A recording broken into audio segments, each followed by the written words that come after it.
Hello students, মই জুৰি তোমালোক সকলোকে স্বাগতম জনাইছো YouTube চেনেল জ্ঞানজ্যোতি আসামলে। আমি ক্লাস 9 সায়েন্সৰ চেপ্টাৰ 1 আমাৰ চাৰি কাষৰ বস্তুবোৰ অৰ্থাৎ মেটাৰ ইন আৱাৰ সাৰাউণ্ডিংছ এই চেপ্টাৰটো ষ্টাডি কৰি আছিলো। ইয়াৰ আগৰ ভিডিঅ'ত আমি বিভিন্ন ধৰণৰ মেটাৰ, ষ্টেট অফ মেটাৰ বা ক্যাৰেক্টাৰিষ্টিক্স অফ মেটাৰ তো পদাৰ্থৰ বিভিন্ন বৈশিষ্ট্য আৰু ইয়াৰ বিভিন্ন ধৰণৰ অৱস্থাৰ কথা পঢ়িছিলো। আজি আমি পঢ়িম পদাৰ্থবোৰ কেনে ধৰণে ইয়াৰ অৱস্থাবোৰ হলনি কৰে। okay,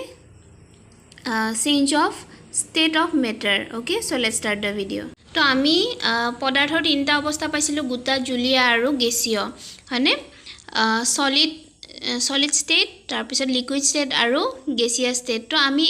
তিনিটা ষ্টেটত পোৱা এটা পদাৰ্থ আমি সকলোৱে জানো, সেইটো হ'ল পানী। পানীক যেতিয়া টেম্পাৰেচাৰটো কমাই দিয়া হয়, উষ্ণতা কমাই দিলে কি হয়, হি বৰফ হৈ যায়। আৰু পানীক যেতিয়া উষ্ণতা বৃদ্ধি কৰা হয়, গৰম কৰা হয়, তেতিয়া পানীখিনি জলীয় বাষ্প অৰ্থাৎ ভেপাৰলৈকে পৰিৱৰ্তন হয়, হয়নে? এইটো তোমালোকে সকলোৱে জানা। তাৰ মানে আমি ষ্টেটৰ টেম্পাৰেচাৰটো চেঞ্জ কৰি আৰু উষ্ণতাটো চেঞ্জ কৰি ইহঁতৰ অৱস্থাটোৰ অৰ্থাৎ ষ্টেটটো চেঞ্জ কৰিব পাৰোঁ। মানে লিকুইডৰ পৰা সলিড বা সলিডৰ পৰা লিকুইড বা লিকুইডৰ পৰা ভেপাৰ বা ভেপাৰৰ পৰা লিকুইড আমি তেনেকৈ চেঞ্জ কৰিব পাৰোঁ, হয়নে? লিকুইডটোৰ টেম্পাৰেচাৰটো কমাই দিলে আমি সলিড পাম, সলিডৰ টেম্পাৰেচাৰ বঢ়াই দিলে আকৌ লিকুইড পাম, হয়নে? তাৰ মানে ইহঁতৰ টেম্পাৰেচাৰটো চেঞ্জ কৰি পেলাই আমি ইহঁতৰ ষ্টেটটো চেঞ্জ কৰিব পাৰোঁ, অৰ্থাৎ পদাৰ্থৰ অৱস্থাটো চেঞ্জ কৰিব বা সলাব পাৰোঁ। তো আমি অলৰেডি পাইছোঁ যে পদাৰ্থৰ মানে উষ্ণতা বা তাপ বঢ়ালে বা টেম্পাৰেচাৰ বঢ়ালে কি হয়, পদাৰ্থবিলাকৰ কণিকাবিলাকৰ মাজৰ গতিশক্তিটো বাঢ়ে, আগতে পাইছিলোঁ, হয়নে? তো কঠিন পদাৰ্থ এটাৰ ক্ষেত্ৰত যেতিয়া উষ্ণতা বাঢ়িব, তাহাঁতৰ যিবিলাক স্মল পাৰ্টিকলছ আছে, কণিকাবিলাকৰো গতিশক্তি বাঢ়িব। তো সেই কণিকাবিলাকৰ যেতিয়া গতিশক্তি বাঢ়িব, তাহাঁতৰ মাজত যিটো এট্ৰেকশ্যন এনাৰ্জি আছিলে, ইটোৱে সেইটোক এট্ৰেকশ্যন কৰি থাকে কাৰণে ওচৰা ওচৰিকৈ খুব টাইটলি বাইণ্ড হৈ থাকে সলিড পাৰ্টিকলছবিলাক, হয়নে? কঠিন পদাৰ্থবিলাক। তো যেতিয়া কঠিন পদাৰ্থৰ ক্ষেত্ৰতো উষ্ণতা বাঢ়িব, তাহাঁতৰ পাৰ্টিকলছবিলাকৰ মাজত কি হয়, এই কাইনেটিক এনাৰ্জিটো বাঢ়ে। তাৰ ফলত কি হয়, ইটোৱে সিটোক যিটো এট্ৰেকশ্যন কৰি থাকে সেইটো কমি যায়, আৰু কমি যোৱাৰ ফলত নিজে ফ্ৰীলি মুভমেণ্ট কৰিব ধৰে। বুজি পাইছা? মুক্তভাৱে সেই কণিকাবিলাকে মুভ কৰিব বিচাৰে, আৰু তেতিয়া কি হয়, ইহঁতৰ অৱস্থাটোৰ পৰিৱৰ্তন হয়, অৰ্থাৎ কঠিন পদাৰ্থৰ পৰা লিকুইড বা বাষ্পলৈকে ইহঁতৰ ষ্টেটটো চেঞ্জ হৈ যায়। এতিয়া এক বায়ুমণ্ডলীয় চাপত যি উষ্ণতাত কঠিন পদাৰ্থ গলি জলীয় অৱস্থাপ্ৰাপ্ত হয়, সেই উষ্ণতাক পদাৰ্থটোৰ গলনাংক বোলে। তো এইটো মনত ৰাখিবা, গলনাংক কাক বোলে? গলনাংক মানে কঠিন পদাৰ্থ এটা গলি পেলাই লিকুইড হোৱা, মানে জুলীয়া হোৱা। এতিয়া যিটো টেম্পাৰেচাৰত এটা পাৰ্টিকুলাৰ টেম্পাৰেচাৰ থাকিব, হয়নে? এতিয়া তুমি টেম্পাৰেচাৰটো চেঞ্জ কৰিবা, হয়, কিন্তু কিমানলৈকে টেম্পাৰেচাৰটো চেঞ্জ কৰিলে কঠিন পদাৰ্থ এটা জুলীয়া হ'ব বা জুলীয়া পদাৰ্থ এটা কঠিন পদাৰ্থ হ'ব, সেইটো জানিব লাগিব।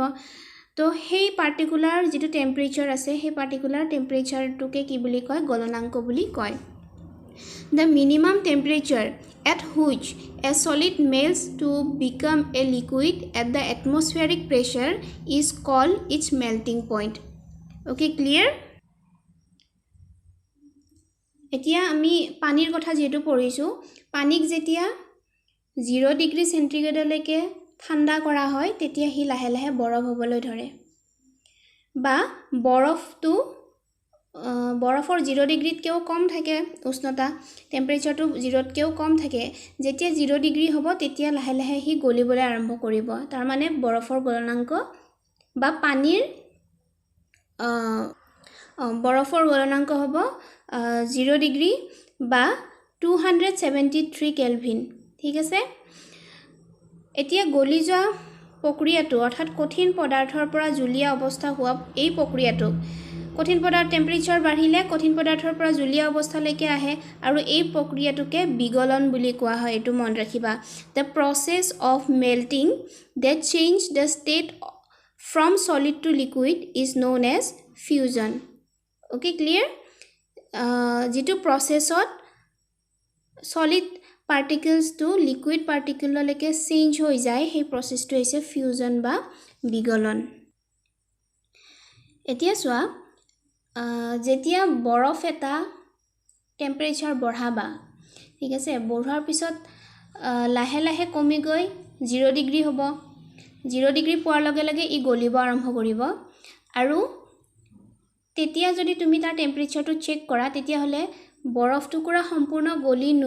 গলি গৈ পানী নোহোৱালৈকে তাৰ টেম্পাৰেচাৰ 0 ডিগ্ৰীয়ে হৈ থাকিব বুজি পাইছানে এটুকুৰা বৰফ তুমি গলাই পেলাছা তলেৰে জুই দি আছা মানে টেম্পাৰেচাৰটো বঢ়াই গৈ আছা তো লাহে লাহে টেম্পাৰেচাৰটো বাঢ়ি গৈ আছে যেতিয়া 0 ডিগ্ৰী পালে তেতিয়া এই বৰফ টুকুৰা গলিবলৈ আৰম্ভ কৰিব তো লাহে লাহে টেম্পাৰেচাৰ বাঢ়ি গৈ ই 1 ডিগ্ৰী 2 ডিগ্ৰী তেনেকৈ বাঢ়ি যাব লাগিছিল কিন্তু যেতিয়ালৈকে বৰফ টুকুৰা সম্পূৰ্ণ গলি পানী হৈ নাযায় তেতিয়ালৈকে তাৰ টেম্পাৰেচাৰটো 0 হৈ থাকে কিন্তু আমিতো তলৰ ফালৰ পৰা হিট দি আছো এনাৰ্জি দি আছো তো সেই হিটটো ক'ত যায় তো এইটো এটা কোৱেশ্চন হয় সেই হিটটো ক'ত যায় এই যে কণিকাবিলাক আছে কঠিন বা সলিড পাৰ্টিকলছটোৰ যিবিলাক সৰু সৰু পাৰ্টিকলছ আছে হিহতৰ মাজত কি হয় এনাৰ্জিটো খুব বেছি থাকে মানে এট্ৰেক্ট কৰি থাকে ইটোৱে হিটুক এট্ৰেকশন এনাৰ্জিটো বেছি থাকে তেতিয়া গতিকে সেই 0 ডিগ্ৰী পোৱাৰ পিছত কি কৰে সেই টেম্পাৰেচাৰখিনিয়ে সেই হিটখিনিয়ে এই কণিকাবিলাকৰ যিটো এট্ৰেকশন যিটো এনাৰ্জি আছে সেইখিনি কমাই দিয়ে বুজি পাইছা আকৰ্ষণ শক্তিটো কমাই দিয়ে আকৰ্ষণ শক্তিটো কমাই দিয়াৰ ফলত ইহতৰ পাৰ্টিকলছ বিলাকৰ কি হয়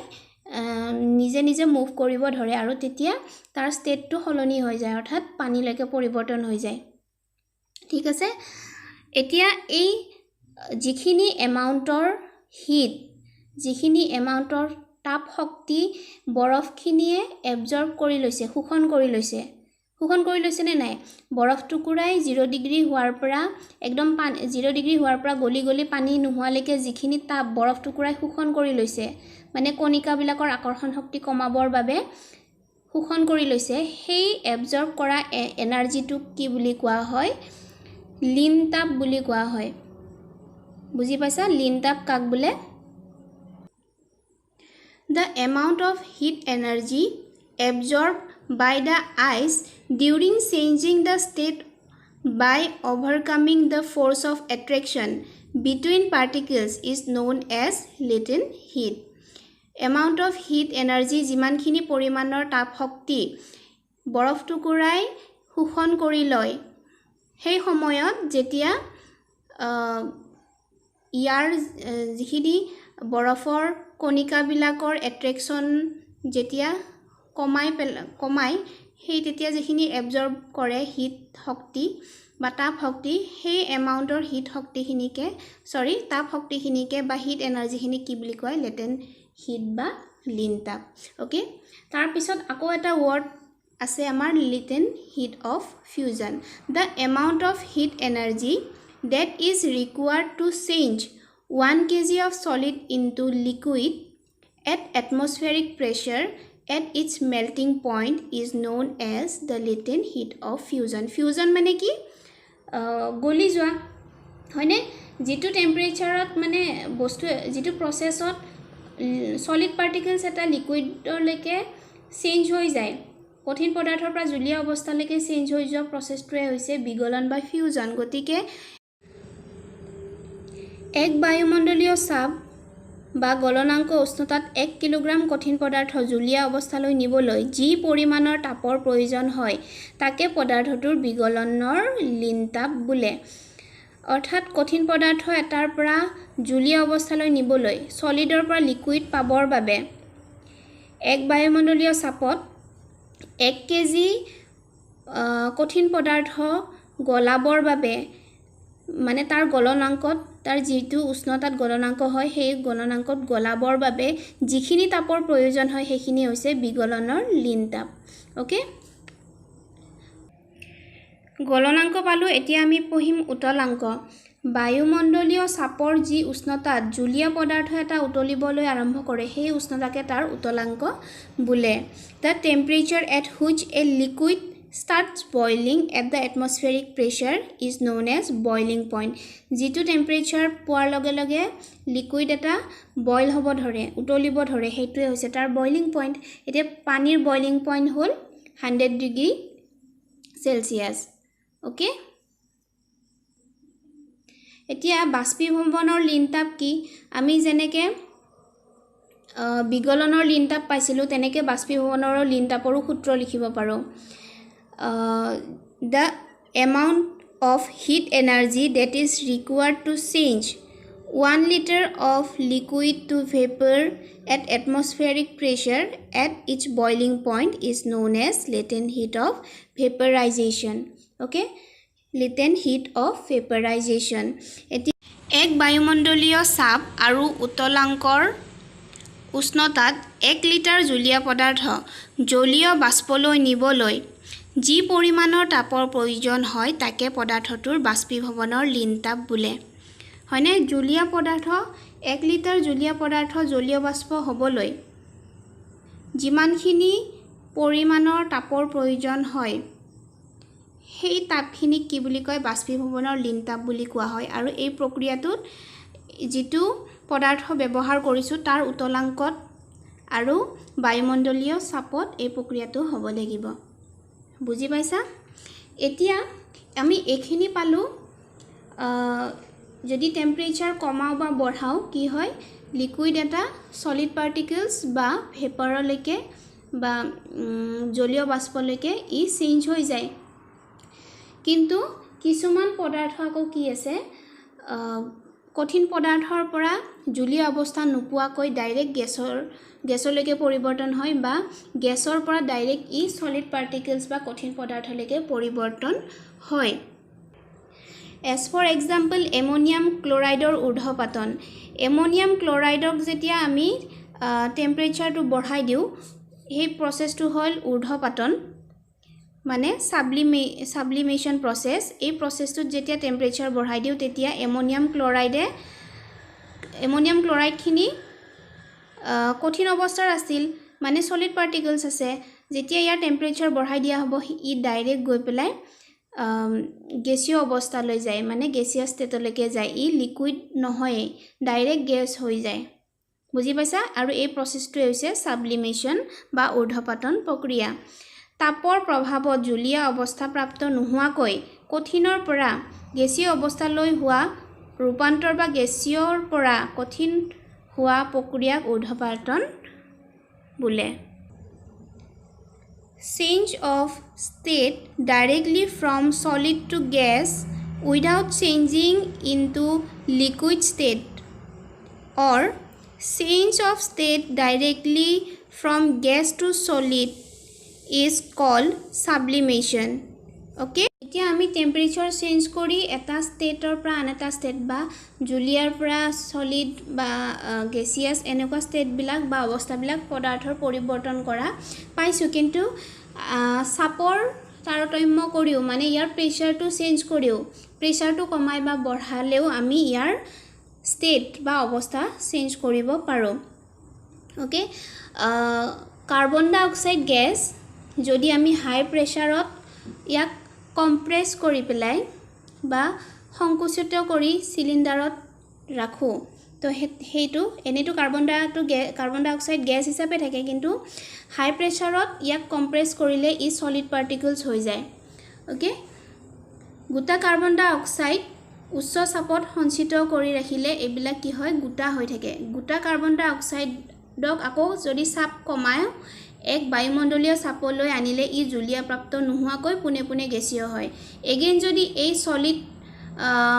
অৱস্থাত থকা সলিড ষ্টেটত থকা কাৰ্বন ডাই অক্সাইড বিলাকক প্ৰেসাৰ কমাও তেতিয়া কি হয় ই এগেইন গেছিয়াছ অৱস্থালৈকে যাব গেছিয়াছ ষ্টেটলৈকে কাৰ্বন ডাই অক্সাইড যাব তাৰ মানে কাৰ্বন ডাই অক্সাইডৰ গ্যাস পাম without forming liquid form okay আৰু সেই কাৰণে কাৰ্বন ডাই অক্সাইডক মানে গোটা কাৰ্বন ডাই অক্সাইডক শুকান বৰফ বা ড্ৰাই আইস বুলিও কোৱা হয় তো আমি বৰফৰ গলনাঙ্ক পাইছো 0 ডিগ্ৰী সেলসিয়াস বা 273 কেলভিন মানে উষ্ণতা জোখা স্কেল আমি দুটা পাও সেলসিয়াস আৰু কেলভিন যেতিয়া বৰফৰ উষ্ণতা বঢ়াই থাকিলে যেতিয়া 0 ডিগ্ৰী হ'ব 0 ডিগ্ৰী সেলসিয়াস হ'ব তেতিয়া বৰফ গলিব আৰম্ভ কৰে সেইকাৰণে বৰফৰ গলনাঙ্ক হ'ল 0 ডিগ্ৰী সেলসিয়াস বা 273 কেলভিন আৰু পানীৰ উষ্ণতা যেতিয়া 100 ডিগ্ৰী সেলসিয়াস হয় তেতিয়া ই উতলিব আৰম্ভ কৰে সেইকাৰণে পানীৰ উতলাঙ্ক হ'ল 100 ডিগ্ৰী সেলসিয়াস বা 373 কেলভিন ওকে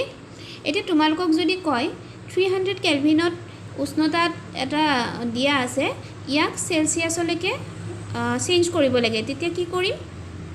যেটো কেলভিনত উষ্ণতা দিয়া আছে তাৰ পৰা 273 মাইনাস কৰিম মাইনাস কৰিলে যেটো आंसर পাম হেতু হ'ল সেলসিয়াসত ইয়াৰ টেম্পাৰেচাৰ মানে 27 ডিগ্ৰী সেলসিয়াস ওকে তো ঠিক তেনেকে 573 কেলভিন দিয়া আছে ইয়াক আমি সেলসিয়াসত নিব লাগে তো 573 পৰা 273 মাইনাস কৰি দিলু आंसर পালো 300 ডিগ্ৰী সেলসিয়াস ওকে তো আমি কেলভিনৰ পৰা যেতিয়া সেলসিয়াসত নিম তেতিয়া 273 মাইনাস কৰিম 273 মাইনাস কৰিম আৰু যেতিয়া আমাক সেলসিয়াসত দিয়া থাকে আৰু কেলভিনত প্ৰকাশ কৰিব লাগে তেতিয়া আমি কি কৰিম 273 প্লাস কৰিম ইয়াত এটা কোৱেশ্চন লৈছো 27 ডিগ্ৰী সেলসিয়াসক কেলভিন স্কেলত প্ৰকাশ কৰা তো 27 ৰ লগত 273 প্লাস কৰিছো आंसर হ'ল 300 কেলভিন ওকে